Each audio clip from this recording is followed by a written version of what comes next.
টাকা এদিকে একটু তাকাও, তোমার সামনে ভাইপো ফাঁকা। সো ফাইনালি গাইস আমরা কিন্তু এখন বাপ্পাদার দোকান থেকে যে ভাইরাল কম্বোটা নিয়ে নিয়েছি সেইটা তোমাদেরকে একটু দেখাবো। তার আগে তোমাদেরকে বলে দিই, এই যে কম্বোটা তোমরা দেখতে পাচ্ছ এটার দাম কিন্তু মাত্র 45 টাকা পড়েছে। এর মধ্যে তোমাদেরকে বলছি আমি যে কি কি আইটেম দিয়েছে আর মাত্র কেন বললাম সেইটাও তোমাদের দেখাবো। দেখো সবার প্রথমে এই রকম সাইজের 2 পিস কিন্তু লাচ্চা পরোটা দিয়েছে, যেটা কিন্তু কাজুদার পকেট পরোটার চাইতেও কিন্তু ভালো, বিকজ এটা লাচ্চা পরোটা, নর্মাল পরোটা না, বাসি পরোটা না, একদম টাটকা পরোটা। ঠিক আছে, এখানে কিন্তু লাচ্চা পরোটা দিয়েছে 2 পিস।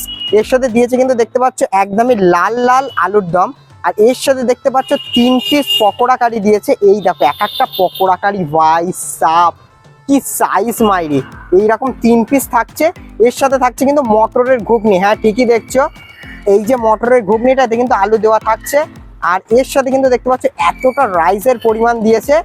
এই টোটাল কম্বোটার দাম মাত্র 45 টাকা। এর সাথে কিন্তু ফ্রিতে দিচ্ছে দেখতে পাচ্ছ পেঁয়াজ আর লঙ্কা। ঠিক আছে, এই জিনিস আমার বলার জিনিস, এই লাল লঙ্কা সবুজ লঙ্কা দুটো একসাথে কেন দিয়েছে, এখন তো সবুজটা বেশি চলছে তাই না, তা সবুজটাই দিতে পারতো। যাই হোক, তো এই যে ভাইরাল কম্বোটা দেখতে পাচ্ছি এই কম্বোটার দাম কিন্তু পড়েছে মাত্র 45 টাকা। তো আমি ডেফিনেটলি এটা খাই এবং খেয়ে ট্রাই করে তোমাদেরকে দেখাই যে টেস্টটা কেমন।